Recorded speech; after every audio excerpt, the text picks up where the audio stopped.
Welcome to the Gospel According to Star Trek podcast. I'm Kevin C. Neese. And I'm Mike Poteet, and you're listening to episode 41, Faith of the Heart. We're going to start off with some Star Trek news and then get into season 2, episode 6 of Lower Decks, The Spy Humongous. And then we'll get into our audience question right after our main topic, Faith of the Heart. We're going to be talking about Star Trek Enterprise, which celebrates its 20th anniversary this week. It's going to be a lot of fun. Stick around. Well, Mike, it's been a long road getting to episode 41. It has indeed, yeah. I cannot but tell our you time is finally here, man. Our time is here for episode 41. It's crazy. I can't tell you how many times in conversation with people who are also Enterprise fans in recent history, it has been like somebody will say, "Oh, they'll want to say it's taken a long time, or it's been a long journey," and they'll say it's been a long road, and the other person will just saying it's been a long road, or we'll text back and forth, it's been a long road, and then the other person will text back, getting from there to here. I mean, it's just. Now, have you ever used that phrase with a non-Enterprise fan, and they leave you hanging, and you're, I haven't actually. Yeah, it sure has. It's like, man, you just don't get it. It is fun to have those code words that yes. Not yes, to be exclusive, but it's like the ancient Christians. One would draw one side of the fish, and the other would draw the other, and you didn't have to say a word, but you knew you had a connection. So it's kind of like that. Not as much on the line, perhaps, but right. Well, So if you say it's a long road and the other person doesn't know what you're talking about, you just walk around with half a fish. That's what you're doing. That's right. Which sounds nastier than it actually is. It's really just a curved line. Just really an arc. It's just an arc. Parabola. Is that a parabola? It's been a long road since my high school geometry class. So.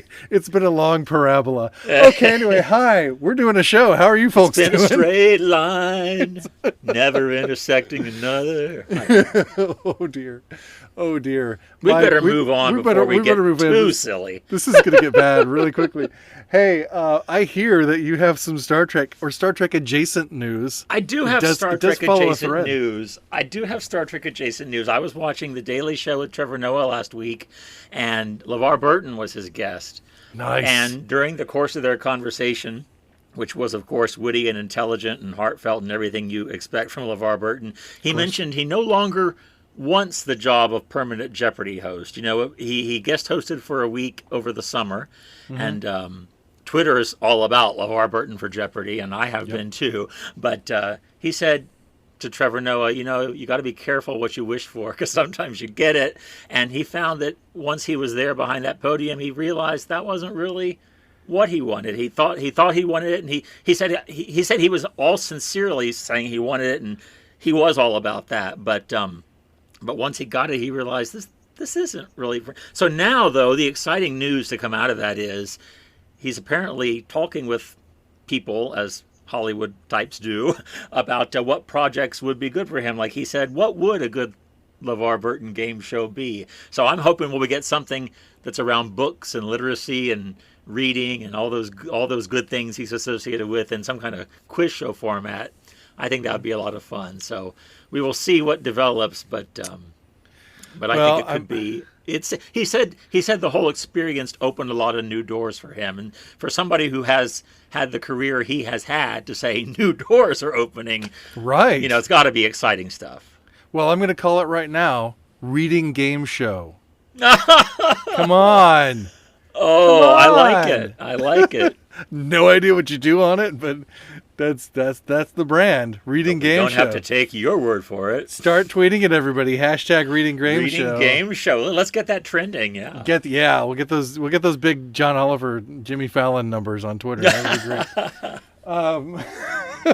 No, it's interesting because, the previous story had been that they never seriously considered him. I had heard that. This kind of has the ring of, you can't fire me, I quit. I don't know. I don't think so. I think when you hear him talk about it, I think he's a very thoughtful, reflective person. And I don't think he'd say that unless he genuinely meant it. I was joking, but yes.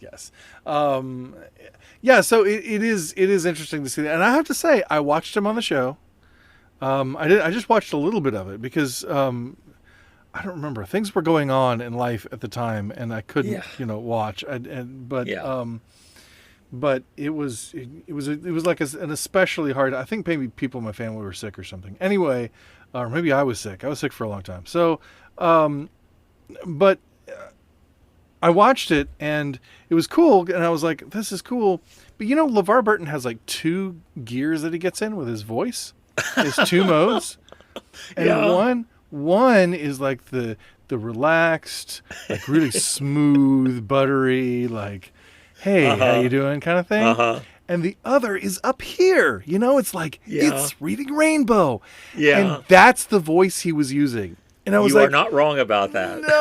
no, you're supposed to use the other. You're supposed to use the smooth LeVar Burton, not the up here, the tension. And I was like, oh, it's all wrong for the show. It's terrible. Yeah, someone I was watching the show with said, it sounds like he's surprised every time somebody gives a right answer.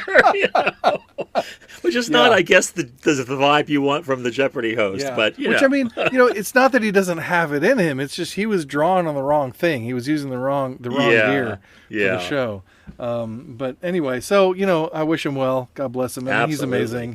Can't wait to see what he's coming up. One more quick thing about LeVar Burton. There is a documentary in the works about Reading Rainbow. Nice.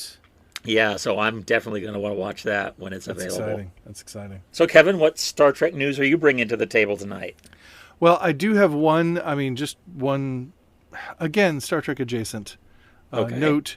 People may know that Norm Macdonald died recently after a long battle with cancer. He wasn't very old. I think he was like 60. Anyhow, so it's Star Trek adjacent because he actually voiced the character of Yaphet on the Orville. So if you're an Orville fan, you probably knew that. If you weren't an Orville fan, or you might not know that, but I had forgotten. I knew it, back when I was watching the Orville a couple of years ago, but I had forgotten. So that's going to be a tough thing for the crew of the Orville to lose. And I don't know. I guess somebody else will voice Yaphet. That's a rare thing in science fiction, actually, or at least in Star Trek. In Star Trek circles, you lose a cast member, and you have to replace that character usually, or not have that character show up. Can you give? It's a shame for a good sci-fi fan to admit it, but I've not seen the Orville, so can you give a thumbnail sketch of the character he voiced? Oh, Yaphet is a blob of gloop. Oh, really? He's about 3 feet high, and kind of yellow greenish, and he I think he's yellow greenish, and he kind of gloops around and has an attitude, and is a very funny, very interesting. If you watch the very first Orville trailer, you see Seth MacFarlane's character. That's how long it's been. I can't remember Seth MacFarlane's character's name. Running down the corridor, and he runs through this glob of goop. He's like, "Oh, sorry, excuse me." He's like, "Hey, it's okay." That's Yaphet. Is Yaphet an analog to any particular Star Trek character, or is he his own kind of? Well, he is, now that there is a gelatinous creature in Star Trek Prodigy who looks exactly like Yaphet. But he's not like the Spock of the series or something? No. He's more like the Baby Herman of the series, or the... that was a Who Framed Roger Rabbit reference right there. Sorry, no, that was Who Framed Roger Rabbit. Okay. I remember Baby Herman vaguely. Yeah, just kind of not really. I was just kind of thinking, like, I always feel like Yaphet should be smoking a cigar, and that makes me think of Baby Herman. But yeah, so but he was really cool. He was really funny. He grows on you, but not in the way that you would think gelatinous stuff would. But anyway. Yeah, so it's going to be sad to have Norm Macdonald gone, because you can get somebody else to voice the character, but it's a very distinctive character, and he had a distinctive way of playing it. I'm sure there was a lot of improv involved, and so it'll just be interesting to see what happens on the show. But yeah, prayers for, of course, Norm Macdonald's friends and family and all that. Right. But I do have good, happy Star Trek news that you will like. I think. Okay. It is. They're doing this a year early, in my estimation. They should wait until the 40th anniversary, but nobody asked me. La La Land Records is releasing a double disc edition, a new limited edition CD set of the score, James Horner's score for Star Trek II. Yes, I saw that. Oh, did you? I saw that, and I had to take a close look to see what they've put on this double disc edition, because they released a double disc edition, I think, when it was like maybe the 35th anniversary of the movie or something. 2000, I think it was like 2009 or something like that. Okay, so maybe not an anniversary year for TWOC. Right. but I definitely bought that, and I love it. But then I thought, well, what more could there be? Because they told us that was the complete score at the time. Well, it is. So go ahead and Yeah. I don't want to steal your news thunder. No, it's okay. Go ahead. No, they have added some alternate cues and some unused takes of cues. I mean, he's getting really into the nitty gritty at this stuff, and so I thought, well, that's cool, but is it $30 cool when I already own a double disc edition of the TWOC soundtrack? I'm not sure. Yeah, I don't know. I mean, they talk about the remastering, and it's been yes. Yeah, because you're a real audiophile, so that might make a bigger difference to your ears than it would to mine. It might. I don't know. I mean, I don't even have a stereo anymore. I play I have CDs, but I play them on my computer, so I don't even have anything with subwoofers and all that stuff anymore. Oh, see, that's why I play mine while I drive. Yeah. That's where my best audio CD system player is in my car. So now I have to revisit this decision. Yeah, but it's really cool. But I will tell you, it's really interesting. It's a limited edition of 10,000 units. But on the La La Land Records website at this moment, as we were recording, the shipping status says temporarily out of stock. Oh. Now, I don't know if that means it was sold out, or if they have a production hiccup, or if it's not out yet exactly, or what. But there you have it. If I didn't already own a fuller edition of that score, for sure. I remember the first record I ever bought with my own money, and it was a vinyl record, was the score soundtrack to Star Trek III, also by James Horner. And it was 2 LPs, but the second LP was blank on one side, and the other side was just the 3.5-minute disco version of the theme from Star Trek III, which is an atrocity. If you've ever heard it, I think it's on Spotify. I think you can hear it without having to shell out any of your hard-earned quatlus for it. Right. But I was so disappointed, and lots of the best cues were left out of that. Now, it was the dying days of vinyl. So composers had to be very selective, because you only had 45 minutes on an LP. I don't remember how long each side of an LP was anymore. Oh, I don't know. But it's been a while. But anyway, some of the best cues, like the Sunset over Genesis cue, was not there. Some of the things I had been watching the movie thinking, because I had this $10 bill burning a hole in my pocket. I was going to the mall that night, Crabtree Valley Mall in Raleigh, North Carolina, and I was thinking, what am I going to buy? And I was watching the movie and thought, oh, this music is so great. I'm going to get the Star Trek III soundtrack, and I got it, and it was such a disappointment. But which is not to say I didn't listen to it, ad infinitum. I did, but of course. Well, and the thing is, like, when you're only doing like a 3-minute track, they could have put that on a 45 or something. It really is a letdown when you pull out this 12-inch vinyl and it's one track. It was like false packaging, or I don't know what the term is, but this is not really a 2 LP album. Oh, that's awful. My foot. That's awful. Oh man. Well, it is interesting. I think some of the things on there, they do the closing, like the closing scene into the end credits without Nimoy's narration. Right. Now the version with Nimoy's narration is on the CD on the second disc, because they have the original 1982 reproduced, which I thought was really cool, which you didn't get with the old version. But it's cool to have that without the narration. I've always wanted that, And, it's very nice, And then they also have they have the Amazing Grace cue. They have like 3 different versions of it. So that would be interesting to me. That is kind of interesting. How the different ways, because I love the way that's orchestrated in the original. Oh, I do interesting too. to see. It's always interesting to see what other options were attempted. So yeah, and James Horner, I read an interview a long time ago with him that said he was so resentful having to work Amazing Grace into his score, and yet when that moment when it switches from the bagpipes to the full orchestra, and then it segues back into Spock's theme, it's one of the most beautiful cues in that whole score. It really is. Gives me chills just thinking about it. Well, and I understand his feelings on it, because, hey, this is my score. Why am I working something else into it? But it worked, and he did a great job. Beautiful. It's a beautiful interpolation and orchestration. Yeah. Mm-hmm. And when you're writing a book that contains extensive chapters on Spock as a Christ figure, you're pretty happy to have Amazing Grace played. Who's written a book like that we know? I don't know. I'm trying to think about that. Anyway. Yeah. No, it's true. It's true. Yep.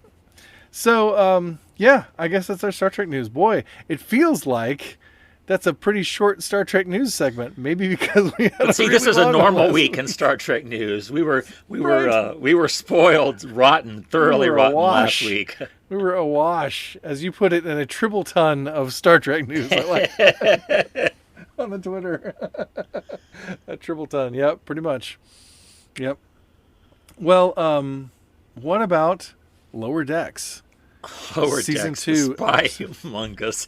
This, in my review of this episode, I wrote this was an episode with humongous heart. I really loved this episode. It had all the humor you would expect from Lower Decks. I love the fact that the pack leads, their hierarchy is based on who has the biggest helmet.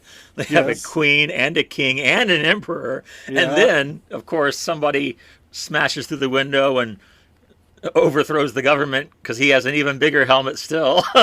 But none of them have the authority to negotiate a treaty with the Federation. Right. Which, it's interesting how Lower Decks has made the Pakleds, like they're the Klingons of Lower Decks, right? Yeah, which they would be, the TOS right? Klingons of Lower Decks, I should specify. Right, exactly. But, I don't know, but of course the main plot was Boimler joining up with the self-proclaimed red shirts who are doing all they can to get each other promoted up to captain, and they practice giving their inspirational captain speeches, but when push comes to shove, Boimler, who's tempted by that, hanging with the cool crowd, he realizes that's not what makes Starfleet. What makes Starfleet is caring about your friends and sacrificing yourself, even if it just means looking like a fool with the food, to support your crewmates. So I thought it was a fantastic episode.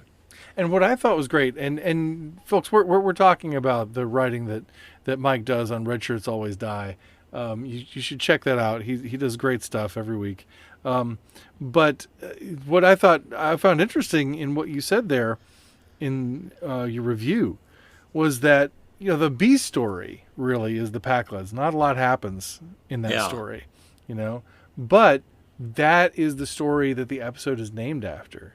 And that is what would have been probably the A story. I mean, technically, the A story in a Star Trek series because it concerns the upper decks, right? It concerns the bridge crew and all that. And I found that interesting. I hadn't really noticed that about this series, but it fits thematically. They've done that a few times now. Like they did that with the Tom Paris episode. They did that with the Kay-Shawn episode. They take their titles from what you think would be the main plot, but it's really not where the action is, where the emotional action is. Right. Yeah, that's really interesting. And I like that about the series too. It's there's very much a last shall be first kind of vibe going on, and particularly in this episode, I like that the thing that Boimler gets credit for, the thing that Ransom even walks by him and says, "Hey, you showed real leadership." Yeah, Where with the other dude, he's like, "Yeah, whatever, I don't care. You can take the acting captain role for." I mean, you said less than a minute in your review. That's generous. It was like a few seconds, really, probably. Yeah. 5 or 10 seconds. Poor guy. I really did kind of feel bad for him, but Then he gets to go muck out the airlock. Right. Oh boy. But the thing is, Ransom walks by Boimler and says, you showed real leadership. And I mean, how did he show leadership? He showed leadership by humiliating himself, literally. He showed leadership by putting food on his face and on his head and falling around like an idiot. And doing something that nobody else was interested in doing. That's what I always loved. And this is kind of crossing the streams a little bit, but going back to Star Trek Generations, the thing that I loved about the way, spoiler, the way that Jim Kirk died, like in the Prime timeline. What? I know, right? But the way he died in the Prime timeline was, people were like, oh no, he should be like on the bridge and commanding, in a battle of the Klingons. Like, no, it was perfect. He ran down to do the work of taking care of the ship and protecting the people because he knew how to do it and he could do it quickly. He knew exactly where to go, and he knew that he had a ship, like he says in Star Trek 2, a boatload full of children.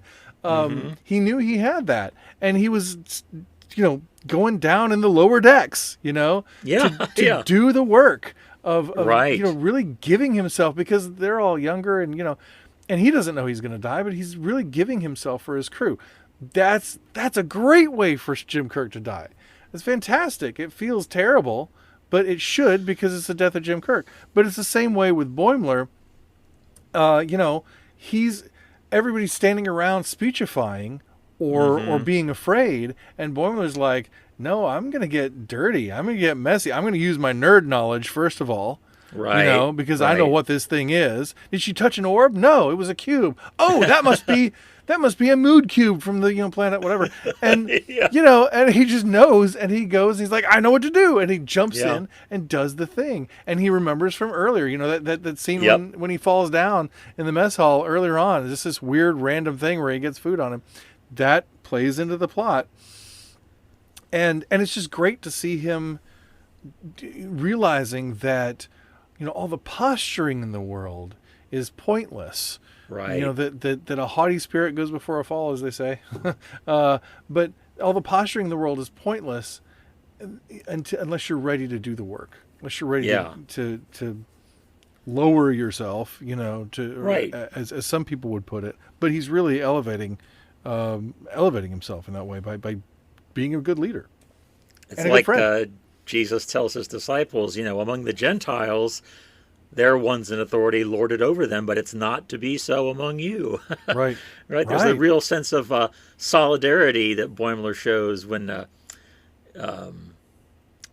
Ensign Casey, the kind of leader of the red shirts, Boimler asks them what they're doing when they're all speechifying at the same time. We're inspiring the crew. And Boimler says, we are the crew. Yes. Which is just the perfect. Once again, Lower Decks shows it knows what makes Star Trek tick. Yes. Sometimes you may not think it, but sometimes I haven't thought it. But when a push comes to shove, they know. They get Star Trek's heart. That's absolutely right, and that's what makes it a great Star Trek series, and that's what I was hoping for, when we first got into it, and I've been so impressed with how well they've been able to do that, and I almost titled this episode, "We Are the Crew," just because of that moment, because I think that's such a great sensibility to have, whether you're in an air quotes leadership position or not. Yeah. I often think there's too much emphasis on leadership and what it means to be a leader in our culture. But everyone can lead because everyone can serve. Yeah. And that I think is the beautiful thing to glean from this episode. And I thought it was exceedingly well done. And like you say, it's what Star Trek is all about. It really is. It's interesting you mentioned Generations, Kirk's death in the Prime timeline. I've always thought that seems very appropriate. And I've heard others object to his death in the 24th century. He died because a bridge fell on him. But as you were talking, I'm thinking, okay, well, there again, Kirk was doing what needed to be done. It wasn't a hand-to-hand against Dr. Soren. It wasn't it wasn't even as dramatic as Spock's sacrificial death, but Kirk was just doing what had to be done. Picard had to get that control, and So that got me thinking about the fact that this episode of Lower Decks also, how do I want to say? Some commentators have said it's finally getting back at Armus for giving Tasha Yar a undignified death, because at the end of the episode they have this leftover alien doodad that lets them broadcast their voice anywhere in the galaxy, and Tendi says, so what, we're going to crank call Armus? And they all kind of take a beat and think, hey, that's a good idea. And it's a hysterical little scene, but I was amazed at how Trek Twitter and other social media lit up with this, like, oh, finally, because Tasha died a horrible death. Maybe I must be the minority, because even the TNG crew brought Tasha back to give her a quote-unquote proper death. But I never saw anything improper about her death in Skin of Evil, because, yes, it was quick and brutal and senseless in that sense, but she was doing her duty, and as she says herself in her pre-recorded remarks, she was doing what she loved, and she was defending her crewmates. So there's that theme again of you do what you have to do for your crew. So I don't know that Lower Decks was doing what lots of fans seem to think it was doing. I don't know what your thoughts are on Armus and the Spy Humongous.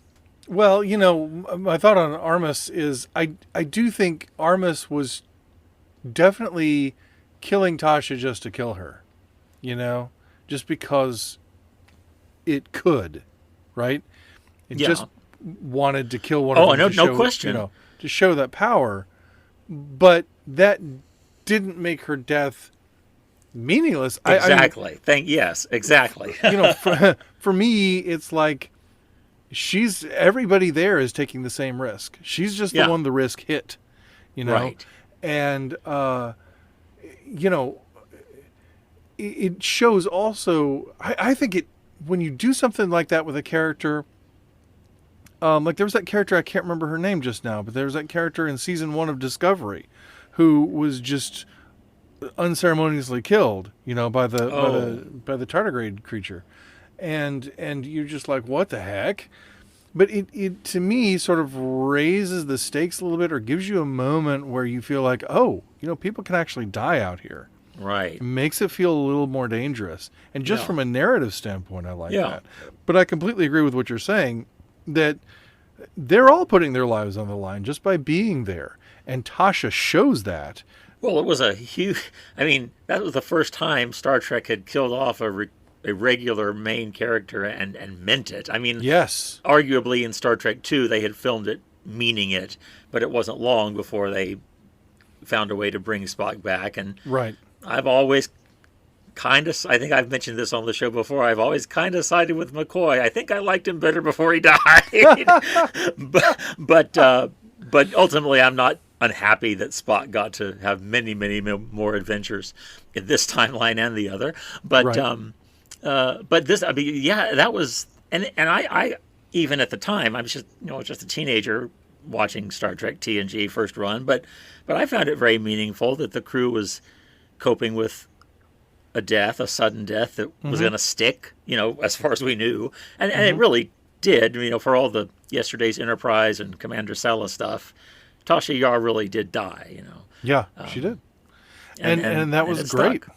Yeah, and that was really good and really bold, I think, for the series to do that, and correct for the series to do that. And I think we all remember Tasha's character even more for that. I have a comment. I think we're kind of nudging into a comment from a listener.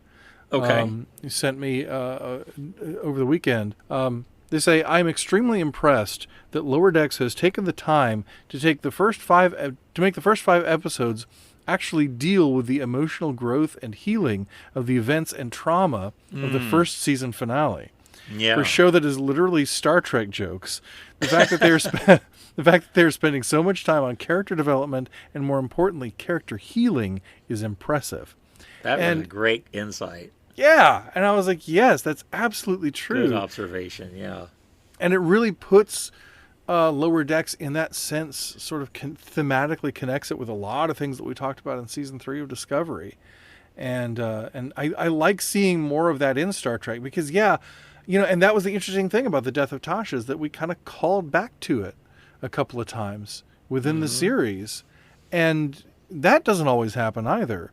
And Star Trek hasn't always been good at that kind of thing because there was always that edict of the episodic story, that everything resets by the end of the half hour or of the 45 minutes. And then, next week, nothing happened. I think part of that was to the constraints of the nature of television at the right, time. exactly. I'm not sure too many things were calling back to their previous weeks. No, that's completely why. But I think Star Trek writers, as we got into Deep Space Nine, we're well, even back in Next Generation, but they were pushing that boundary. And to see Star Trek now have the liberty to be able to fully embrace that is really cool. Yes, it's interesting. One of the most interesting defenses I've heard of the original series' third season, and it does have its defenders, and it's not just total junk from not totally start terrible, to finish, was that Fred Freiberger and the people at the creative helm in that season started making more callbacks to previous episodes. And they weren't the grand kind of things we get now, but, and sometimes they were wrong, like when in Turnabout Intruder they mentioned the death penalty, and Chekhov says, that's only applicable to General Order whatever, and it's not the General Order dealing with Talos 4. But the writers knew enough that there was something in the Star Trek universe that still got the death penalty, right? Right, so they said this, and I wish I could remember who made the argument so I could give them credit for it, but it's not original to me. But they said, if you watch season 3, you'll notice lots of callbacks to previous episodes, which in the first 2 seasons just really don't happen. And they said that was Star Trek beginning to show self-awareness of itself as a universe, as a place, as David said a few weeks ago. Right. And they thought that made season 3 a valiant attempt, given what they were up against, the 10 o'clock Friday night graveyard slot, given what they were up against, still trying to make it a show of quality. So right, and that's really great. I had not noticed that, and that's a really cool thing. You will. I hadn't noticed it either, but next time you see those episodes, you'll notice. Well, and even just the fact that last week we were talking about tribbles, and we're able to talk about more tribbles, more troubles, calling back to the original series. I hadn't thought to this point that was an unusual thing for it to have done, and so that's really interesting, and. To that point, Lower Decks is it's so self-referential. It's the most, it's like, not only is it made by Star Trek fans, but pretty much every character is a Star Trek fan. Yeah. Like they all have encyclopedic knowledge of the universe. Yes. Which is great. And it's Star Trek getting to play in its own sandbox, really. Yeah. And still be Star Trek. We always have great character stuff to talk about, great thematic stuff to talk about with Lower Decks, and it's also funny and enjoyable. So it's sad to me that I can't show it to my son because of the right, but I mean because of the adult stuff that's in there. Here and there, which would, he would be like, "Hey, I don't need to see that." Yeah, because you've raised him right. Well, he's a sensitive person. He's a thoughtful person, but I wish that maybe it was a little less adult oriented, because so much of like the style of humor and everything, I think he would just love. I know if he watched the opening credits, he'd be like, "Oh, I got to see this show." but as soon as they clip that ice tower on that one planet, that's the first time I started laughing. Yeah, it's pretty great. But apart from that's my only really major quibble with the show, just because it has so much potential accessibility for a younger audience, and it feels like the adult stuff is kind of rare, honestly. But it's there, and sometimes when it's there, like we talked about with Magato Gamato, it's there way too much. Yeah. Well, maybe Prodigy will have the same. I mean, it won't be the same. I don't think it'll be as self-referential, but I think it might have that same kind of caliber of heartwarming humor that Lower Decks has, and I think they'll. At least I hope they'll address a great deal of time to character development and relationships, and so until he's old enough for Lower Decks. Yeah. And Yeah. I think that I'm sure they're not making Prodigy out to be a kiddie show. I don't think it's going to be. I No, think it's going to be one all ages if they're willing. If us grown-ups are willing to give it a chance, Yeah. all ages will be able to enjoy it together. I think we're going to enjoy it. It's tended toward children, younger audience. Probably about my son's age. He's about to turn 12, so I think it's going to be good. I'm excited about it. It's been a great season of Lower Decks so far. We've only got 4 episodes left, but I'm looking forward to seeing what they are. It goes by fast, man. It does. Good gracious. And we've still been promised all this bigger than the movie episode last year, first season. Yeah. So I guess it's gonna go down in a big way with the Pakleds. I mean, they did mention there's a plan to plant a bomb on Earth. So and that kind of got lost in the humor of it all. But my, that's Deep Space Nine level threat to the Federation. So yeah, that's right. That's right. We shall see. I felt like Freeman could have pumped him for a little more information in that moment. I love how she got what she did, though, just by praising him. Oh, you're such a good spy. That was great. That felt like a very Kirk move to me, don't you think? Yeah. I mean, it did. Absolutely. Absolutely. And I could see Janeway doing it, too, but especially Kirk. And I loved how they kept calling her Janeway throughout the whole Yes, that was wonderful. But, that's really, I mean, you make a good point there. That's very much like in the Pakled episode, which is, oh my gosh, I forgot the name of it. Samaritan Snare. Samaritan Snare, that's right. In the Samaritan Snare, what? Say that 3 times. In the Samaritan Snare, the original Pakled episode, that's kind of what Geordi does with the Crimson Force Field, which they reference in this episode. Which you're right. I hadn't even thought about it. He does a kind of reverse Corbomite maneuver. You are so right. Yes. So yeah, it's carrying on a grand Star Trek tradition. But I'm not sure. Let me get your thoughts on this. I'm not sure what I think about the characterization of the Pakleds in this series. I feel, first of all, like their language is inconsistent. Like there's that one guy who runs in and he's just like, oh, hey, the prisoners escaped. Wait, Pakleds don't talk like that. He'd be like, the one we are keeping is on their ship now. That's how Pakleds talk. He wouldn't just come in and have this conversational English. And then they also, I feel like they're played really, really stupid. And I'm not sure Pakleds are that stupid. Yeah, that thought did cross my mind at one point as well, and then something else funny happened, and I stopped thinking about it. But I think it stands to reason that Pakleds can't be as dull and slow as Samaritan Snare makes them out to be if they're a spacefaring species. I mean, right. Granted, I guess I haven't watched Samaritan Snare in a while, but I guess it argues that they're taking technology from others or something. They don't really understand how their ship goes. Right, and they're smart enough to be manipulative. And so I also wonder if they're playing a kind of long game, like maybe I don't know. Maybe Lower Decks is going to reveal the Pakleds are one of the most erudite species out there, but they've been hiding it so they can plant this bomb on Earth and take over the Federation or something. I don't know. Yeah, I don't know. Like even in the Samaritan Snare, I can't tell if the Pakleds really don't understand stuff, or if they're pretending to not understand stuff because they're really manipulative, but then they fall for the Crimson Force Field thing. But that seems dumb to us. But it's just like with Balog. Balog's not stupid. That's right. But Kirk uses the Corbomite maneuver, on him, and it works because he has no evidence to the contrary. And, I think Geordi does play them in that episode, but does that really mean that they just don't understand stuff? So there again, I'm just like, is this just even a species whose language is basic and limited compared to ours, at least as the universal translator understands it? Yeah. And they're actually intelligent. They're just maybe not as technologically advanced and really manipulative, and they're good at getting what they want. Mm-hmm. So the fact that Lower Decks kind of plays them like they're kind of dull, and like they don't really comprehend stuff. I'm not sure if that's quite right, but it's that's a good point. I don't know. We'll see what they do with the species. We'll see. But, yeah. All right. Well, you know what time it is. It's Time to time get to from talk there about to here.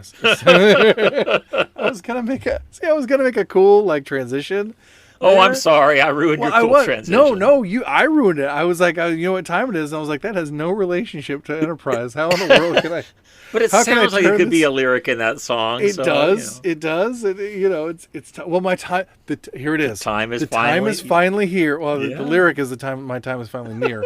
But the time is near and here and upon us to talk about the 20th anniversary of Enterprise. Can you believe it's been 20 years this Well, week since Enterprise premiered? It doesn't. In some ways, it doesn't seem that long. But I got to tell you, in all honesty, I'm not surprised because I remember. I believe Enterprise was supposed to premiere, if not the night of September 11th, then the night after, or sometime that week. Really? Yeah, because I remember. I mean, obviously, it was not the biggest news that day or week. But I remember when I found out Enterprise would be delayed, thinking, "Oh, well, that of course I understand." But so yeah, I remember tuning in on September 25th. Because that was later than the original planned premiere date. But yeah, it's.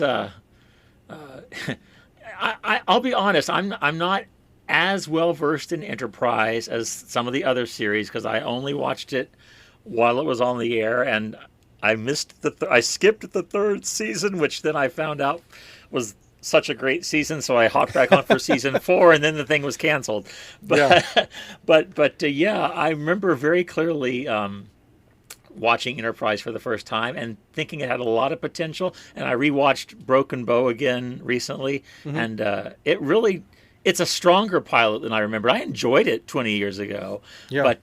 but now that I know, I guess now that I know what it's got in store, like I was really upset by their treatment of Vulcans because, correct me if I'm wrong, but to that point, Star Trek had not established that when the Vulcans met the humans, things weren't hunky-dory from the get-go. Right. We'd No, it only seen hadn't. it happen in First Contact, the movie, and that lined up well with novels and headcanon for lots of fans, and that was all great. So to get this series where the Vulcans are just jerks Right. really rubbed me the wrong way. Now I liked T'Pol because she comes around and she and Archer, there's detente there by the end of the episode, and but Enterprise's characterization of the Vulcans really bugged me no end for a good long while. But I was able to put that aside and see now with retrospective that was a really smart thing for that show to do because it introduced a whole rich field of conflict and stories and kind of even explains why McCoy is always so belligerent towards Spock. That maybe it's not. I mean, it's racist, but maybe there's also this memory of, all those centuries ago, you Vulcans were so high and mighty. It adds layers to that. It makes it more Yeah, it complicated, does. which I think it's always good when Star Trek makes things more complicated in an honest, authentic way. And I think that history of humans and Vulcans would complicate things for some people. Yeah. McCoy maybe being one of them. Yeah, no, I had never thought about that, but yeah, I did think it was really interesting, and it didn't bother me so much. I think when I was first watching the series, I feel like, again, we talk about the monocultures in Star Trek. Mm-hmm. We've talked about it so many times on the show, but it's such a recurring theme, and it didn't bother me that there were some Vulcans who were jerks. Because there are some people in every, culture and every planet who are jerks, Sure. And so that didn't register with me as such a bad thing. But then as the series evolved and we said, oh yeah, well the Vulcans are this way because they've lost sight of their core principles. Mm. They've gone away from and even buried the truer version or the teachings of Surak. Yeah. Oh, wow, that's fascinating. Because that really, I think, plays forward into our contemporary times so well. And it overlays with a sense of like what you might call religious drift. That people start out maybe with a certain idea or a certain ideal, and they build structures to try to protect that. But almost invariably, those structures begin to work in ways they're not supposed to, begin to mean things they're not supposed to. Yeah. They sort of get sticky as they roll through the world and pick up a lot of, different cultural baggage or what have you. Or they pick up cultural baggage even from the subculture that they create. That's probably more accurate as to what actually happens. That people get insular and they create a subculture. That subculture then begins to sort of develop its own sort of social rules and values and things that may or may not be actually cohesive with what that culture was created to preserve. But it's slow, it's gradual, it's a creep, Right. and it's a drift, and people don't realize it, and they have to be taken back. And I was particularly thinking, as I thought about this, particularly thinking about, we're in, and we talked about this last week, I think, we're in a period of that kind of drift right now, or we have been. I think over my lifetime, just Christian culture in my part of the world, we've seen a drift. And we're at a point, I think, where a lot of what we do that we call Christian is no longer Christ-like. And that can be really unsettling for a lot of people. Sure. And that can be a point where you kind of feel like there's maybe not much to have faith in.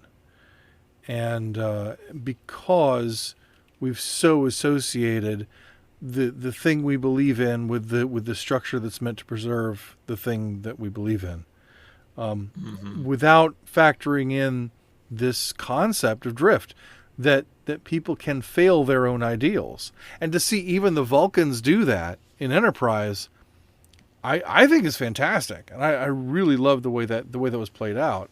Yeah, well, I would agree with you now. I mean, I used to be a much more easily bothered Star Trek fan than I am today.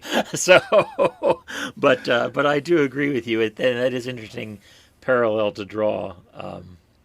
Well, it's interesting too, because we see that. I mean, we see that biblically. I think Jesus was living, at least in his part of the world, in a time of religious drift. I think.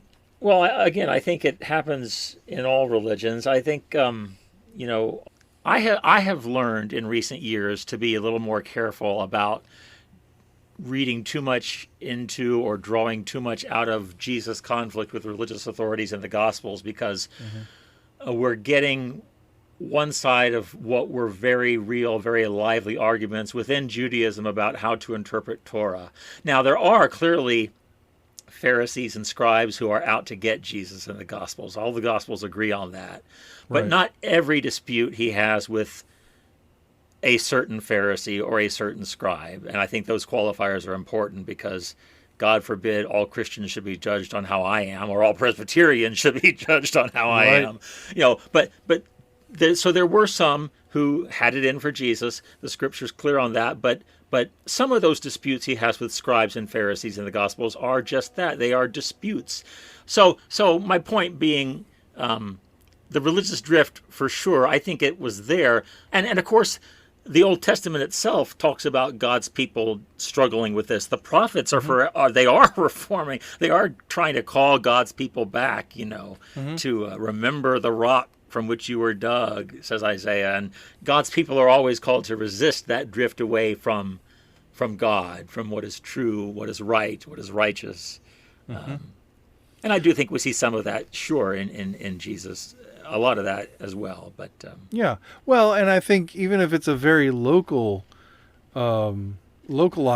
criticism, critique that he makes, he still makes a very clear critique of, you teach one thing and you do something else. Right, and that's always wrong. Yeah, right. Yeah. You're entrusted Yeah. with the law, but your hearts are far from it. All that sort of thing. But that mustn't be taken as Jesus against all Jews. Right. And it's much the same way when you look at like the characterization of a species in Star Trek. You don't have to, when we go to, it's interesting because we talk about, the characterization of the Vulcans in Enterprise. That's not the characterization of all Vulcans. That's right. These That's Vulcans right. that we're dealing with. And we can have certain Vulcans who are different from other Vulcans. And that's true of Klingons and every other, people get upset about the way Klingons look, maybe in Discovery or something like that, and which was even changed in the second season to give them hair because people were getting tired of it. But even at that, we've already had Klingons that look different from other Klingons. We have original series Klingons, we have motion picture Klingons, and we have every Klingon since then. Right. And so it's not all the same, and we acknowledge, even in, like, as we were talking last week, Trials and Tribulations, they talk about the fact that Klingons used to look different. Well, in an Enterprise, again, Enterprise kind of retcons that and goes in and tries to reconcile the fact that these Klingons look different. That was something interesting that Enterprise did. They went back and retconned some things to make them interesting. We talked about the Orions and their social structure being different than we thought it was, which then later Star Trek has had to deal with. Lower Decks. We saw Lower Decks addressing the social structure of Orion based on some of the retconning that was done in Enterprise. If you watch Star Trek Continues, they had to flip things back to make their story work. Oh, really? They had to say, oh yeah, it was like that, but then it became like that, but then it went like this again, and to get it back the way it was in the original series so they could tell their Orion story, I must say, when I tuned back into Enterprise Season 4, and it really was an honest-to-goodness prequel to the original series, I really liked that a lot more than I had enjoyed the first two seasons. Now, I intend to go back and rewatch, and I'm sure I'll enjoy them more than I did at the time. But that fourth season, man, because not just with the Klingons, but lots of other things. They had a Mirror Universe episode. I mean, it really felt like then they had gotten on track of, okay, now we're teeing up the original series. So I really enjoyed that. Well, and I will forever use their Mirror Universe episode with the Defiant as an argument for why, when we go back to the 23rd century in Star Trek now, things look different. Because to have these people who have been on the bridge of this ship that, yes, is like less plush than like the Enterprise D or even the Enterprise A, but they have like flat screen TVs and stuff, and their technology clearly feels like they're higher tech, than even they look slicker and everything, even than the original series. To have these people in this very modern show going back and looking at these clearly wooden and plastic sets and going, look at this advanced technology. And you're like, it has green and yellow buttons, man. They're sticking out of the console. I thought you were going to say that the characters had been on that bridge and thought, we should make our ships look more like this. Right. You're just talking from an outside of universe perspective. Just looking at it, it's like there is no actor in the world good enough to I sell get your point now. that okay, scene, I'm with you. Right? I'm with you. So to me, I'm just like, if you think that when we go back to the 23rd century, we should make it look like the original series, go back and rewatch that stuff from the Enterprise. That's a good point. That's a good point. But this is the thing about Enterprise that's another argument that I make, that I really think that Enterprise. We talk about Star Trek being rebooted with the Kelvin timeline. I don't think that's true. I mean, it's kind of true narratively. It's true narratively, but I think stylistically, Enterprise is the real Star Trek reboot.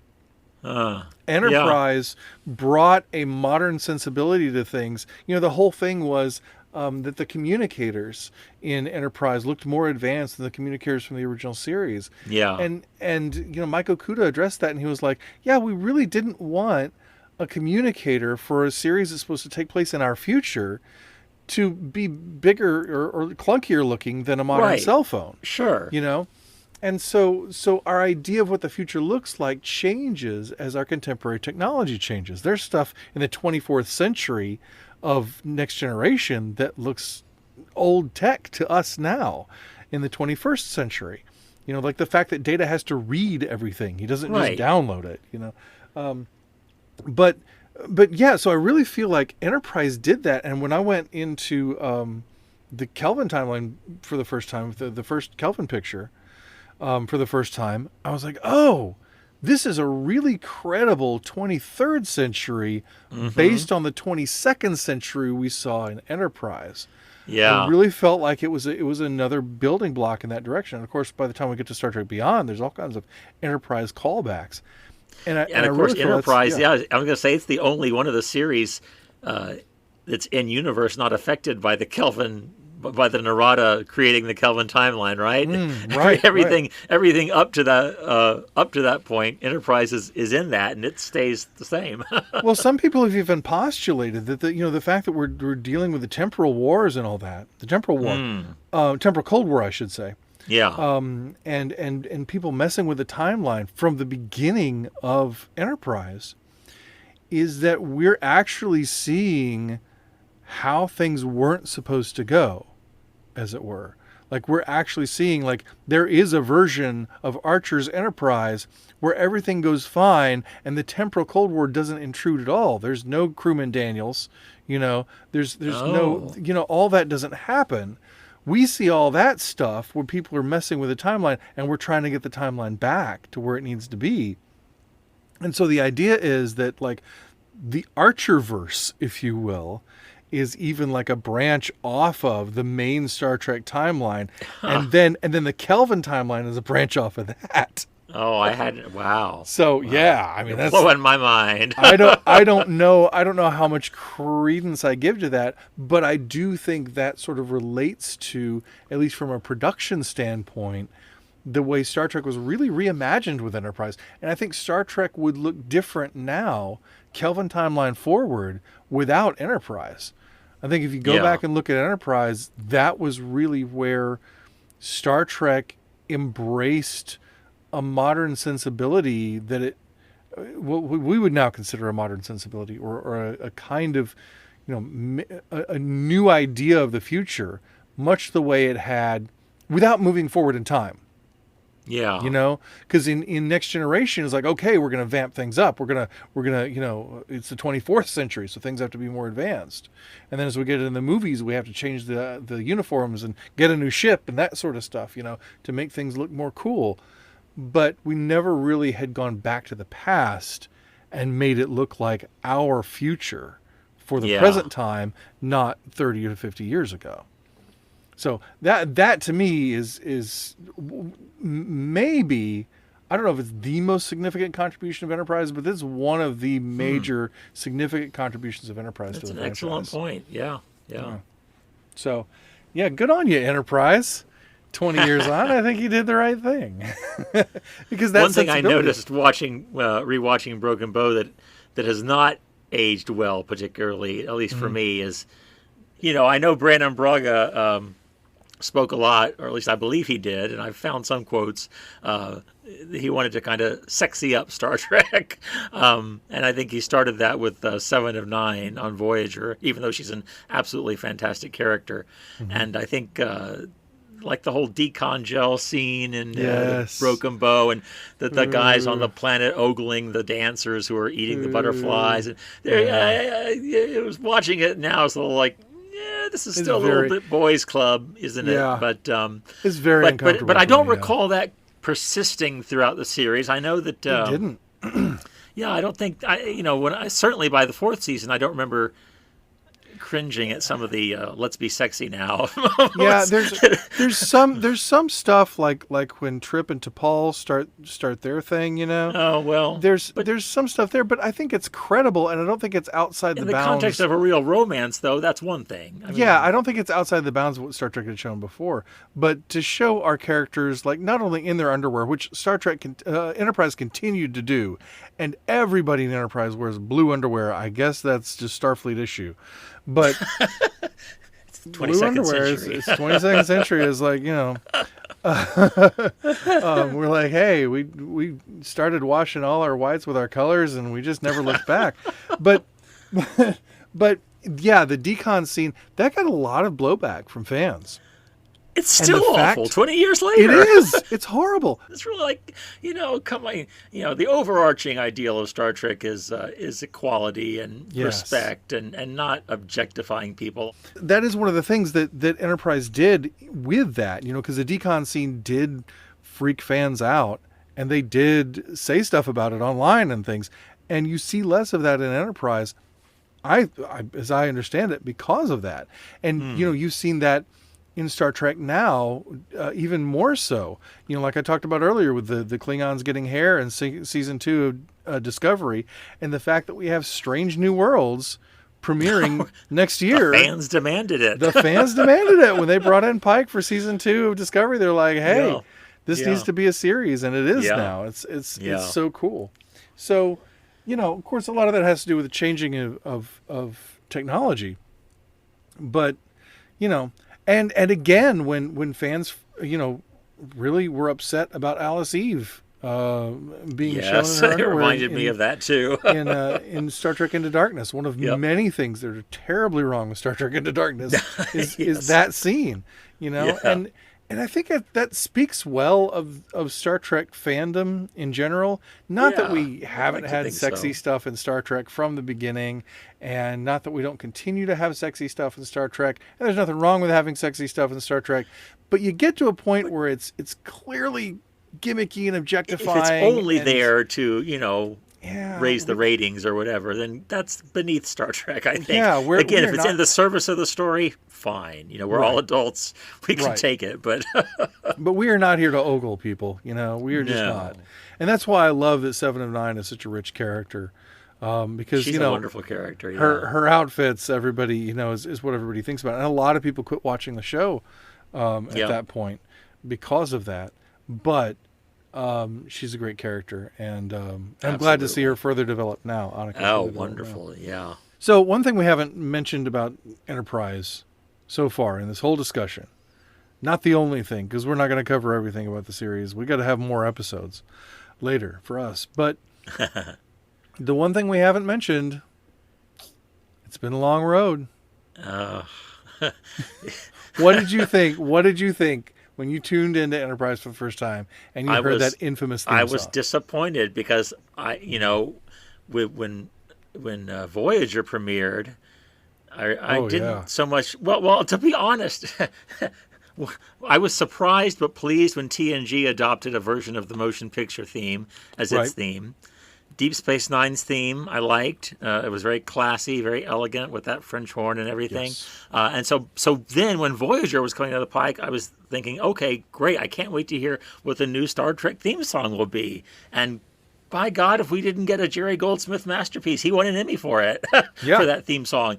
And so then Enterprise is coming. I thought, great.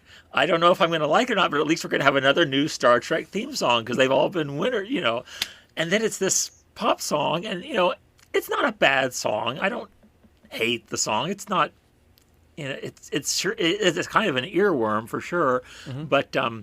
But yes, I remember being disappointed that we did not get a Star Trek theme song in the classic romantic orchestral mode that we had grown accustomed to, which again, I understand why they did it, and now I can't imagine it having any other theme song, but I don't know. I was mainly disappointed in the moment. What about you? What's really funny? I was watching some Star Trek the other day, and I can't remember what it was now. I think it was the opening of Trials and Tribulations. I think it might have been. They did the cold open scene, and they cut, and they're about to do the opening titles, and my head just immediately went, "It's been a long road," and I'm like, "Why? Why? It's the wrong for series." Trials and Tribulations. But it was, I don't know, it was the colors on the screen or something about the pacing. It just triggered that in my mind. It was so funny. I was just like, "What the heck?" But I wrote a blog post about 10 years ago. Actually, almost exactly 10 years ago. The same thing, the premiere week of Enterprise, 10th anniversary, And I had not seen Enterprise yet when I wrote that. I can confess to that now. I had not seen Enterprise yet. I'd seen I think I saw one episode when it premiered. I don't even remember. I remember sitting down and watching the premiere. I remember seeing the opening titles. I remember hearing the song. And I remember thinking, it's weird. It's a strange choice. But at the time, the series was not called Star Trek Enterprise. It was called Enterprise. That's right. Yeah. And I really liked that choice, too. And I kind of took a cue from that it's like, okay, we're going in a different direction here. We're doing a different kind of Star Trek. And so the fact that it had a pop song opening, I think in later years, I layered more upset or unhappiness onto that. Because as I go back and I read that blog post, I'm more disparaging, even of the style of the song, than I would be now. Maybe I'm just older. I don't know. But I have the sense that I wasn't that critical of it at the time, and that maybe I kind of absorbed some of that as time went on, because it's a great opening sequence. It is visually. I love it. It's a great montage they put together. It's wonderfully edited, and I think it goes great with the song. Did we talk about this last week? Or something? We talked about it recently. I don't know if it was on or off air. I'm making quotes with my fingers as though you can see. Yeah, I don't know either. But anyway, there is on YouTube. We might have been talking about it amongst ourselves. I don't know. We talk all the time now, so I forget what's on the show and what's not. But there is on YouTube. There's a version of that opening with the Archers theme from the end credits of the show. Da da da da da da da da da da da da. And if I keep singing at that register, I'm gonna go really high.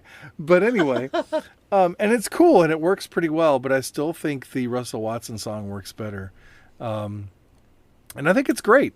And actually, the whole blog post, 2,000 word blog post. How can you write a 2,000 word blog post on a series you've never seen? I remembered seeing that opening title sequence. I had seen the opening title sequence again. I had listened to the song, and I wrote 2,000 words on the song.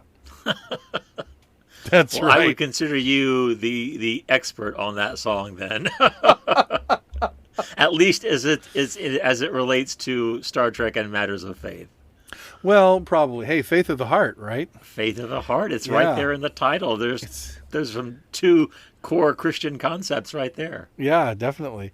So I thought we'd talk a little bit about that. Where my heart will take me. Faith of the Heart. Look at the lyrics. Should I sing them?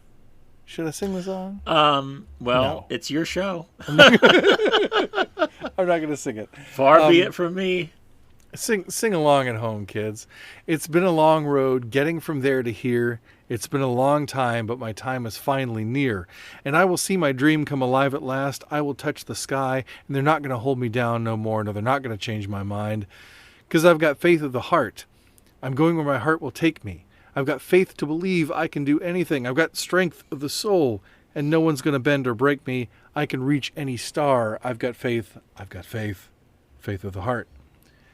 A lot of those lyrics, like, it's been a long road, it's been a long time, my dream will come alive, I will touch the sky. Like, in most songs, like, you're going to say touch the sky? Like, anytime a song is, like, talking about flying, I'm like, will you please just stop it? I get it. Spread my wings and fly. Oh, stop it.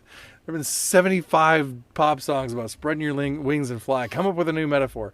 But like in this particular instance, now that it's in the context of Star Trek, talking about, I can reach any star, I will touch the sky. Like, they're literally doing that. Yeah. Because it's Star Trek. We're going out into the stars. And for sure, at least in the premiere episode, I could totally hear this coming out of Archer's mouth. Maybe not singing it, but, he criticizes the Vulcans. He says, for the last century, you people haven't thought we could go to the toilet on our own. but here he's saying, I can reach any star. I can do anything, So I think it fits his character very well on that level. Yeah, it really does. And I agree with that because, that's something I didn't know about the series at the time that I wrote this, that, Hmm. it was the Vulcans, who really are holding us down. Right. Not And gonna change my they're mind. not going to Yeah. change my mind, even if they meld with it. But then, of course, the lyrics appeal to faith. And, Hmm. you know, I found that fascinating because, again, like, it's called Enterprise. It wasn't called Star Trek Enterprise. It's kind of a retcon for the whole franchise. Going back before Kirk and Spock, before Robert April even, and Hmm. saying before the first Constitution class starship, and saying, here's how we got where we are. Before the Yeah. Federation was fully Before the formed. Federation, right? Yeah. I mean, it's like that's the climax of the series, the founding of the Federation. Right, right. Which, gosh, seeing that so rushed and truncated at the end of the fourth season, you just go, man, I wish they'd had 7 seasons to get there. Yes. The way they Well, planned. side note to you and listeners who may be interested, Christopher L. Bennett is a professional Star Trek novelist. He writes his original science fiction as well, but he's written a whole series of Enterprise-based novels chronicling the founding of the Federation. Oh, And I've only marvelous. read one of them or two of them maybe, but they're intricately plotted and researched. I mean, he knows Star Trek like nobody. He knows it inside and out to an extraordinary degree. So if you're interested in the founding of the Federation, definitely check out his books. That's awesome. That's good. So what separates, if anything, is the faith in this song? How is it like and or unlike Christian faith in your opinion or in your estimation? Okay, I mean, well, that's an important question because what stood out to me as I revisited this is like, okay, I feel like this moment in Star Trek history, especially given the way the opening title sequence is structured. You start with like the HMS Enterprise out on the open sea, Yeah. and get up to the Enterprise, which is kind of mirroring what happens in the motion picture. The Enterprise shuttlecraft had just recently been christened, and they have that one amongst a long string of other ships, in framed pictures on the Enterprise and the recreation deck or whatever, and Decker says these ships have all been named Right. Enterprise. And we've seen a couple of different callbacks, the ships on Picard's wall and things like And that. in Archer's cabin on Enterprise, he's got the row of drawings of Enterprise's past, which is very cool. And we even did that. We had it distorted, and in Into Darkness when we go through that line of models on Admiral Marcus's that's desk, right. and then we end with the Vengeance, which just shouldn't even Yes. exist. Mm. And you just I go, hadn't oh even thought darn it! about that. Good point. You had Good me till you point. got to the Vengeance, and that's everything that's wrong with the movie. But anyway, Yeah. but no, it felt like with all of that structure, to not continue to sideline on nerd stuff, it felt like with all that structure, it felt like this was saying we're getting back to the essentials.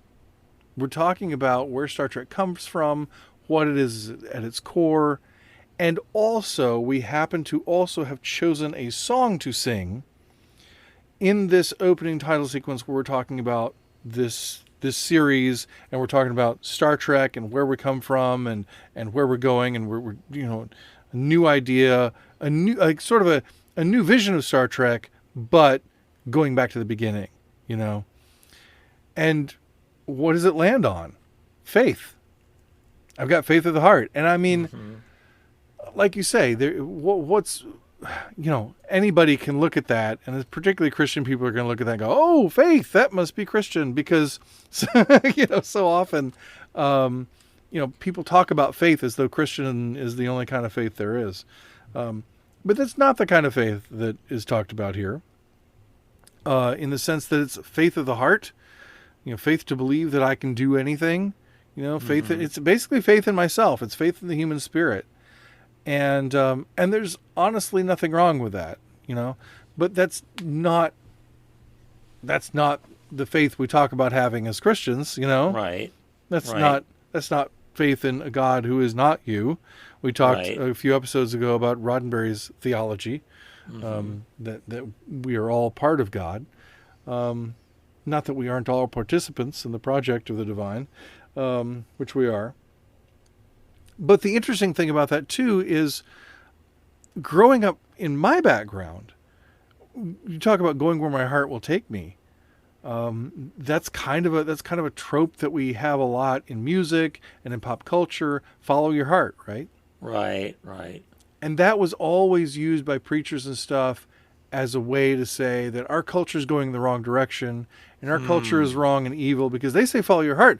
But the scriptures say the heart is wicked and deceitful above all things. Right. So you right. shouldn't trust your heart, because your heart is sinful. So you don't know what's good because you're a sinful human being. So don't trust your heart. Trust the Bible, or trust prayer, or whatever. Mm-hmm. And that always felt disjointed to me, because I think all of us, most of us, have a pretty good sense of what love is. Mm-hmm. We have a pretty good sense of what joy is. And we tend, as humans, to desire things we actually need. We have a longing for love. We have a longing for not being alone, for companionship that draws us to other human beings, and that can draw us to God. That's there for a reason. That's in our hearts. That's part of our purpose and aim. So we do follow our hearts. We follow them all the time. That's the only thing we can do. That's our desires are what motivate our actions. We can be made to do things that we don't want to do. And we can submit to systems that take away our power to do what we want to do. But we'll always find ways to act according to our desires. The point is not to not follow your heart. The point is to orient your heart toward the good, the true, and the beautiful that we talk about all the time on the show. That all goodness is God's goodness, all truth is God's truth, all beauty is God's beauty. So when we find out what truly is good, what truly is beautiful, what truly is true, then that's the direction in which we should go. So it reminded me at the time that I was writing this blog post, and it reminds me now of Augustine, and forgive Augustine his gendered language. He says, every man's life is good or bad according as his heart is engaged. And or as Jesus said, out of the heart a person speaks, And Augustine later also says in Confessions, he says, "O Lord, you have made us for yourself." It's probably the most famous quotation from Augustine ever. "O Lord, you have made us for yourself, and our heart is restless until it rests in you." And that restlessness of heart is at the heart of Star Trek. I titled one of my chapters on Gene Roddenberry about the restless heart, creator and questor, the restless heart of Gene Roddenberry. Right. And that sense that there's something more, there's something greater that we're called to, and that we need to find. That drives the journey of discovery in Star Trek. That's why we have that journey of discovery. And so it's not necessarily that we don't follow our hearts, or we shouldn't follow our hearts, or we should always consider our hearts to be these corrupt, terrible things. That David was talking, I think, last episode about the importance of the concept of the Imago Dei, that we are made in the image of God. And that image is still in us. It may be broken, it may be marred, but it's still there. And that's a part of who we are as human beings, as a species and as individuals. And that's not to be discounted. But we do get disordered. We can even have good desires and pursue them in disordered ways. Yes. And so that, my mentor, who I've mentioned on the show before, Dr. Noggle, wrote a book called Reordered Love, Reordered Lives, all about this concept of reordering our loves so that our lives will be reordered, of pursuing the right things, of hungering for the right things, of finding those things within ourselves that are good and true and beautiful, that we do need to pursue, and pursuing them. And so for me, that's very Christian. To be very blunt, be very straight about it. It's not intended that way at all, for sure. Right. But I don't think it's at all in conflict with the Christian worldview to say, I'm going where my heart will take me. And, and I've got faith to believe I can do anything, with, as I can do all things through Christ. Well, yeah, all things through Christ who strengthens me. Yeah. Mm-hmm. It makes me think of another song not intended to be Christian, but that I don't think is incompatible ultimately with the Christian faith. The Impossible Dream from Man of La Mancha. Mm-hmm. As you were reading the lyrics to Faith of the Heart, that popped into my head about, to dream the impossible dream, to reach the unreachable star, to fight the unbeatable foe. All these things that, are quixotic. That's where the word comes from. These futile endeavors, Right. and yet they're still worth doing. And the bridge of that song, Don Quixote sings, "This is my quest to follow that star, no matter how hopeless, no matter how far, to fight for the right, without." I'm forgetting exactly. To be willing to march into hell for a heavenly cause. And the world will be better for this when I die. And I'm mangling the lyrics now. Go look them up. Go sing them. It's a wonderful song. But on the one hand, it's all these things he sings about are, as the Vulcans are telling Archer, at least throughout Broken Bow, you can't do this. You're not ready for this. You can't. And in Don Quixote's case, they're just, he is kind of not altogether there. So, Right. but. As the musical points out, his quote unquote mad vision of the world is more beautiful and more fulfilling and more enticing than a cold, clear-eyed, quote unquote sane view of the world. So I wonder if Faith of the Heart kind of plays with that same tension, or maybe that's not the word I want. Maybe that dynamic of. Faith of the Heart is in a sense an active imagination, and I don't mean that in a purely intellectual sense. Mm-hmm. And of course, in biblical anthropology, the heart is the seat of the will and the heart of thought, and the heart is the central organ in biblical anthropology. So, so maybe this song, both these songs, are calling us to something that can be, as you've described quite nicely, I think, compatible with the Christian view that we are called to see the world in a different way, to see ourselves in a different way, to see God in a different way. That the human heart, yes, is fallen and is sinful, but not beyond repair, recovery, whatever you want. And both testaments talk about a new heart. We get heart transplants at God's hands, and I don't think that's just in the next life. I think, God can and does rework our hearts, and we can cooperate with that or not. We can welcome that or not. Paul, the Apostle Paul says, "Don't quench the Spirit." The Spirit of God is this powerful force, and yet Paul says, "Don't quench it." So it's possible. Of course, it's possible to resist the Spirit, but if we don't, if we, let God, for lack of a better word, have God's way with us to make us who we were meant to be and who we still truly are in God's sight, despite all that other stuff, maybe we're closer to humans as Star Trek sees us than as we see ourselves, Right. If that makes any sense. No, I think you're right. And I think it goes to the fact that, all you're talking about Don Quixote, it's very interesting because, a lot of the time when we have hope and when we have faith, it doesn't seem grounded at all in the reality that we can see around us. Yeah. And we look at Star Trek and, the hopeful vision of the future that people always talk about, the optimism that people always talk about with Star Trek. It doesn't always feel like we can get there, or at least in the time frame that is now set before us. A friend of mine and I were recently talking about how many science fiction series get the years wrong. 2001: A Space Odyssey was supposed to take place 20 years ago. Pan Am was still supposed to be flying. Right. Right.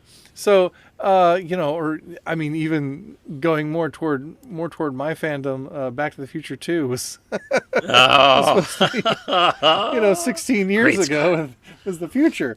And so it's very interesting, to see how often science fiction gets their predictions of the future wrong, and how they don't set their stuff very far in the future. That's what's so great about Star Trek now being in the 32nd century. It's like, Yeah, right. This is great, man. We If can they really get it wrong, fly. we won't be around to see it. Yeah, we can really fly and just, whatever.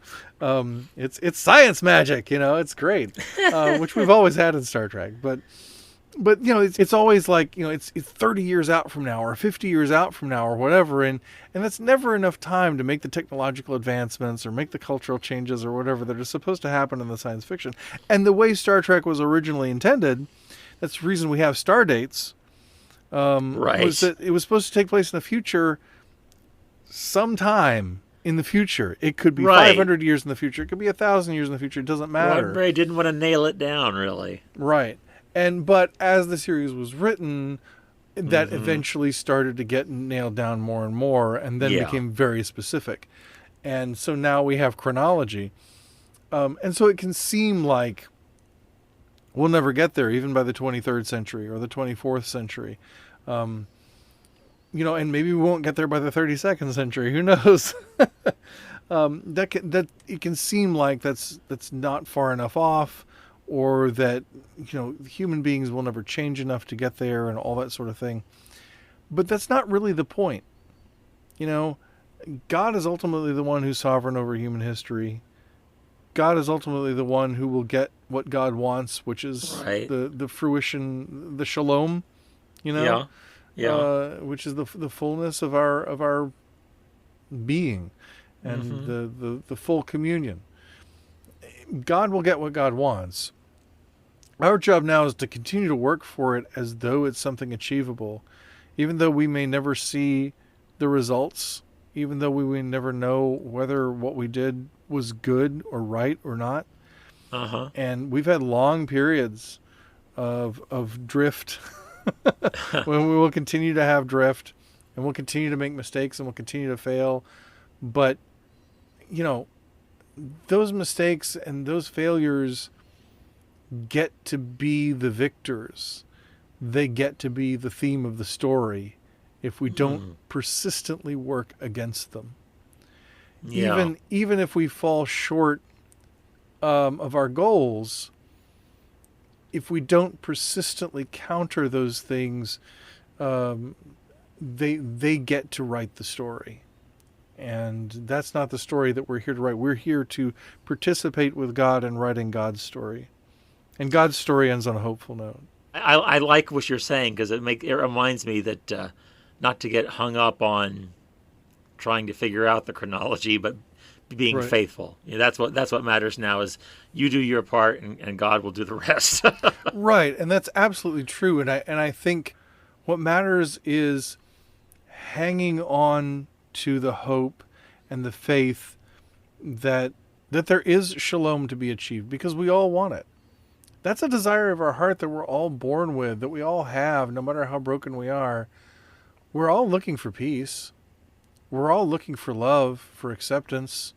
We're all looking for community, because we need those things. We're all looking to be a part of something greater than ourselves, because we need that. And Star Trek is very much about that sort of thing, that sort of quest to be a part of something greater than ourselves. And it's really cool to see that from the standpoint of Enterprise too, because even though Star Trek has been connected to us, especially over time as the chronology has been nailed down more, Enterprise, just with that opening title sequence, takes us from things that we see in our past to things that we see in our present to things we haven't reached yet. It takes us right into Star Trek, right into the Phoenix, and then, and that really makes us feel a part of the story. Yeah. And I like that very much about Enterprise, that the ship is smaller and things aren't quite formulated yet, and we polarize the hull plating instead of raising the shields. Right. Just, little things like that things feel a little different. Like they're still, the captain shows up wearing a ball cap. Yeah. There are things that we can relate to, and that are closer to us and to our time, and it makes that future feel a little more accessible. They're not in the 24th century where everything on Earth is peaceful, and and all the diseases have been cured, and all that sort of thing. The Federation hasn't even been formed, and so, and that's very much where we are. As season 3 of Discovery was unfolding, of trying to figure out, how we reform the Federation, and that's often what we're trying to do. And it's interesting to look back at Enterprise from our perspective now, where I think we're still trying to find, or we're still, so many of the institutions that we've trusted in have failed us or have dissolved, or our faith in them has dissolved one way or the other. And finding that faith and figuring out what it is that we hold on to in order to move on, that's very important. That's a very important part of having the hope that carries us forward. And that's not for nothing. The fact that we can have that hope, the fact that we can have that faith, that's not for nothing. I think it's essential. It's essential to Star Trek. It's essential to our humanity. Yeah, and I think for Christians, for our faith, it's grounded in this assertion we make that Christ is risen as the down payment or the first fruits, or there's different metaphors that are used, but that because we believe that thing really did happen in 33 AD in Jerusalem, that we have hope for the future. That our hope is, you quote Hebrews in your article, the evidence of things hoped for, the substance of things not seen, as the definition of faith. Right. But it's more than wishful thinking in a metaphor or an ideal. That it's all you said it is, but it's grounded in this very particular manifestation of what more is yet to come. And I think, as you said, we see that in different people's lives, in our own lives, in different ways, and it's always pointing both back to that reality and ahead to the promise of more. Right. Well, and that's what we need. That's what we need. We have to be connected both to our past and to our future in order to understand and interpret how to live in our present. We have to know where we've come from, both personally and as a species or as a culture, however you want to, whatever context you want to think of yourself in, as a faith community. And then also we have to think about what we're going toward, not what we're being inexorably drawn toward, but right. It's been a long road getting from there to here. Now, what road are we going to build from here on? Look back at this road that we traveled on, right? It's been long, but we made it.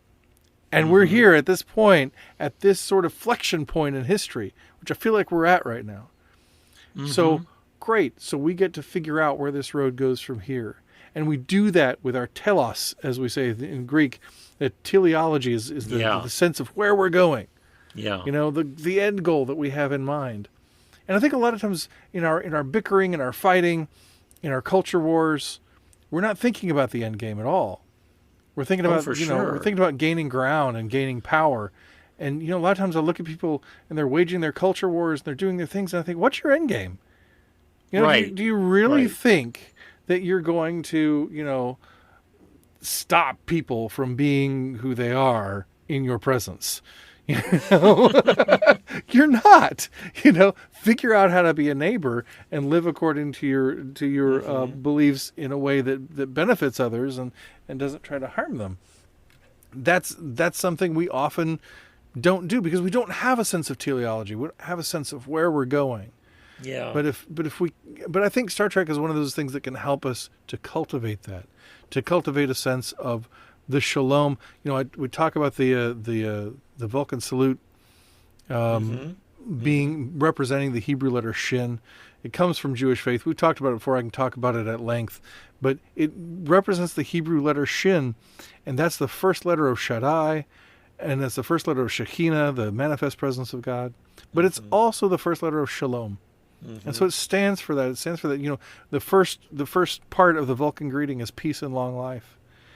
And it stands for that. It stands for that shalom. Shalom is more than just peace its wholeness, its completion, its fullness of communion, its fullness of purpose. And that's our goal. That's what we're going for.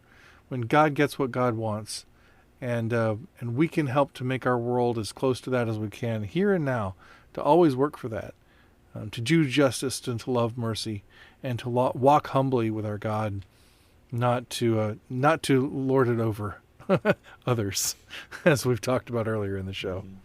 So anyway, yeah, Star Trek Enterprise. It's a really cool series. What do you think about that? Should they have left the Star Trek off? Well, again, I used to be a much more easily disturbed Star Trek fan than I am now, so I didn't like that much at the time either. But are they ashamed to be calling themselves Star Trek? What's the deal here? Right. But of course, now I guess the official name is Star Trek Enterprise because they changed it in the third season. Yep. I don't know. I can't get too worked up about it this late in the game. But I definitely have it. Again, rewatching Broken Bow, I realized, okay, this is a lot better than I remembered it. There's still some of the cringy stuff like we talked about, but they set up a lot that I don't think they even developed as much as they could or should have. Like, I think there was 1 or 2 episodes about Mayweather being a boomer, and then that they kind of left that off. And the temporal Cold War didn't really get flushed out. We touched on that a little bit. Yep. Because it got too confusing, I guess, for the writers to keep track of or something. And I think even I read an interview just recently that Brandon Braga said, the network made us put that in to be more science fiction-y. So they wanted the overarching sci-fi element. But the characters are solid. And again, I've changed my mind on the dynamic between humans and Vulcans, and so I'm eager to rewatch it and to watch season 3 for the first time because I hear it's a fabulous extended arc long before obviously the current Trek series were doing that because they didn't exist. So yeah, happy 20th anniversary Enterprise, and by the 25th we'll have a lot more to talk about on it too, probably because I think, like you said, the Kelvin films are mining it for stuff. Discovery is using the temporal Cold War at least on occasion with the Guardian of Forever and so forth mentioning it, and so it continues to exert influence on the franchise, and we'll see what more. There's rumblings every now and then of, are they going to bring back Archer or T'Pol in Strange New Worlds, because humans live longer and Vulcans live long to begin with, and so who knows? We shall see. I'm excited. That's cool. It'll be a long road. Oh boy, here we go. That's awesome. Well, with that done, I think it's time for audience question. Let's get to it. So our listener question is this: what Trek civilization would you want to live with? Not be, but be among. I take it to mean, well, I guess you could take it either way, right? So live with, though. Live with. I mean, that sounds like, obviously become a part of their community or whatever, but you're human, right? You're you. What Trek civilization would you like to live among, live in, live with? That's how I take it. What were you thinking? You take it that way, and let's see what you get. What were you thinking it would mean? You'd actually become I thought it meant what Trek civilization would I want to be a part of. Now, does that mean as me, Mike Poteet, or as my non-existent Star Trek alter ego? I don't know. Right, like that would be more like, what species would you like to be, or whatever. Like I'd like to be a Klingon. I'd like to be a Vulcan. Well, so take it however you like. But what would be your answer? What do you think? I think I'd like to live with, and some days I'd like to be a Vulcan. I think they're, especially, frankly, given the current state of affairs and the culture I do live with, that a reliance, not exclusive perhaps, but a reliance on logic and reason and a trusting of science, and again, let's not suppress emotions maybe so much as the Vulcans do, but let's be a little more dispassionate in our cultural discourse and in our politics and in our cultural interchanges. I think the Vulcans, there is every time we've seen anything Vulcan. Now, granted, we're seeing like all their ritual high society aspects, but there's an elegance there, and granted, there's some ferocity too. Like the Kunat Kalafi isn't a particularly elegant ceremony, but but there's lots of art around it, and I take it the Vulcans have a rich mythology. You know, they understand them as myths, but they still don't devalue literature. They don't devalue the arts, even though they are logical.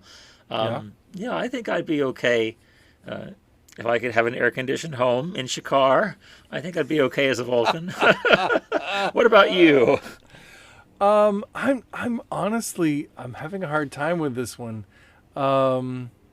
It's weird. Like the thing that came to my mind right when you asked the question was Bajorans. Oh. Like I like the Bajorans.